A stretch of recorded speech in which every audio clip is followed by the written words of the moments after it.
Выхожу в эфир с кафе-бара Paradise Beach на берегу Черного моря в Болгарии, на границе между Святым Власом и Солнечным берегом. Сегодня 9 мая 2026 года, и я хотел рассказать о своем впечатлении от речи Путина, которую он произнес на параде 9 мая на Красной площади 2026 года, совсем недавно. Фактически я хочу, как юрист, дать правовую и фактическую оценку прозвучавшим тезисам. Я буду говорить без сокращений, прямо, без смягчения формулировок. Все, что я скажу, основано на открытых источниках, исторических документах, нормах действующего законодательства и международного права. Начну с главного. Государство традиционно содержит формулировки о священном празднике, благодарности ветеранам, сплоченности и готовности защищать Родину. Это ожидаемо. Однако в этом году, как и в предыдущие годы после 2022, центральное место заняла прямая и настойчивая историческая между Великой Отечественной войной 1941-1945 годов и так называемой специальной военной операцией. С правовой исторической точки зрения такая аналогия является грубой манипуляцией и подменой понятий. Великая Отечественная война была войной, в которой Советский Союз отражал полномасштабное агрессивное нацистской Германии и ее союзников на свою территорию. Нападение 22 июня 1941 года было актом вероломной агрессии. Советский народ понес колоссальные жертвы, около 27 миллионов жизней. Решающий вклад СССР в разгром нацизма не подлежит сомнению. Это объективный исторический факт. Однако в речи Путина полностью проигнорированы обстоятельства, предшествовавшие 22 июня 1941 году. Пакт Молотова-Риббентропа от 23 августа 1939 года и секретный дополнительный протокол к нему, по которому произошло разделение сфер влияния в Восточной Европе. Совместный советско-германский парад в Бресте в сентябре 1939 года, нападение СССР на Польшу 17 сентября 1939 года, война с Финляндией 1939-1940 годов, аннексия Прибалтики в 1940 году. Эти события нельзя вычеркивать из истории только потому, что они неудобны для сегодняшнего официального российского нарратива. Победа 1945 года была достигнута не в одиночку. Огромную роль сыграли союзники по антигитлеровской коалиции: Соединенные Штаты, Великобритания и другие страны. Ленд-лиз, Второй фронт, стратегические бомбардировки – все это реальные факторы, которые сократили сроки войны и спасли миллионы жизней. Игнорирование этого – это искажение истории. Теперь о главном тезисе речи Путина о наследниках победителей, которые сегодня якобы продолжают дело дедов в ходе СВО. С правовой точки зрения это утверждение несостоятельно. В 1941-1945 годах Советский Союз защищал свою территорию от иностранного вторжения.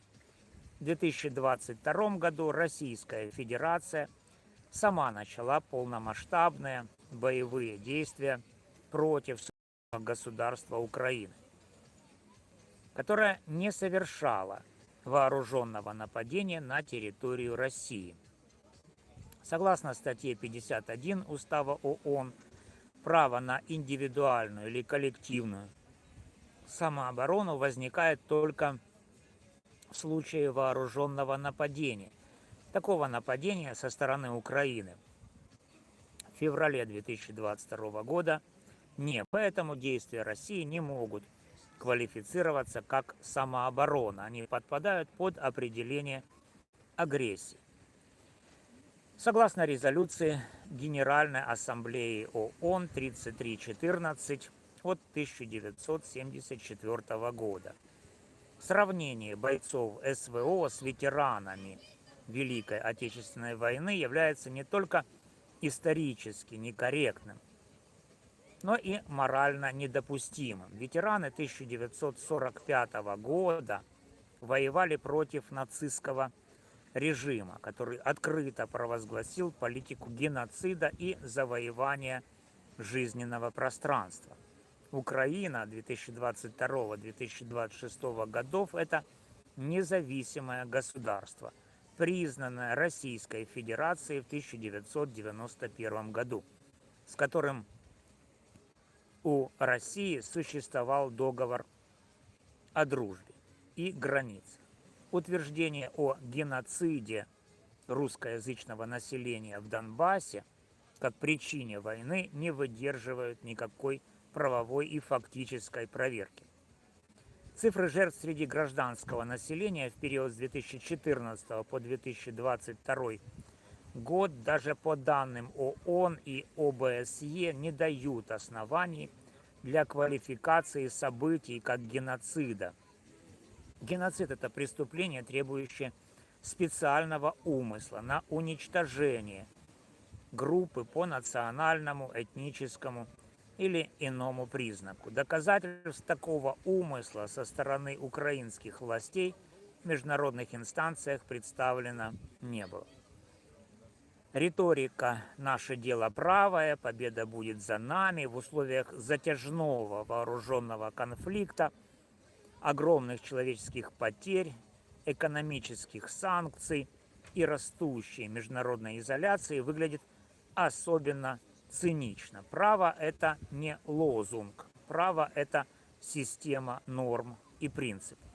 Когда государство игнорирует базовые принципы международного права, оно ставит себя вне правового поля. Особенно тревожно, что День Победы, который должен оставаться днем памяти о жертвах и скорби, превращается в инструмент текущей политической пропаганды. Это неуважение к памяти реальных ветеранов, большинство из которых в последние годы жизни призывали к миру, а не к новым войнам. Я как юрист констатирую, использование исторической памяти о Великой Победе для оправдания агрессивной войны против соседнего государства является формой надругательства над этой памятью. Это не патриотизм, а его подмена. Я понимаю, что многие зрители могут не согласиться с моей позицией, однако я призываю всех, кто смотрит это видео, не верить на слово ни мне, ни официальным спикерам, а самостоятельно изучать документы, факты и разные источники. Только критическое мышление и знание истории могут защитить общество от манипуляций. Победа 1945 года действительно священна, но настоящий урок этой победы не в том, что мы всегда правы, а в том, что агрессия приводит к катастрофе, что цена войны исчисляется миллионами жизней, и что мир и уважение к суверенитету соседей – это единственный путь, который позволяет избежать повторения трагедии. Ну и кроме того, нужно сказать, что самый главный урок этой войны Великой Отечественной 1941-1945 годов, это тот урок, который получил агрессор. Агрессор был побежден. Также будет побеждена и российская агрессия. Спасибо, что досмотрели до конца. Если вы считаете этот анализ важным, поделитесь этим видео, подписывайтесь, ставьте лайки. Это ваше право. Главное, думайте своей головой. С вами был юрист Валерий Табаков.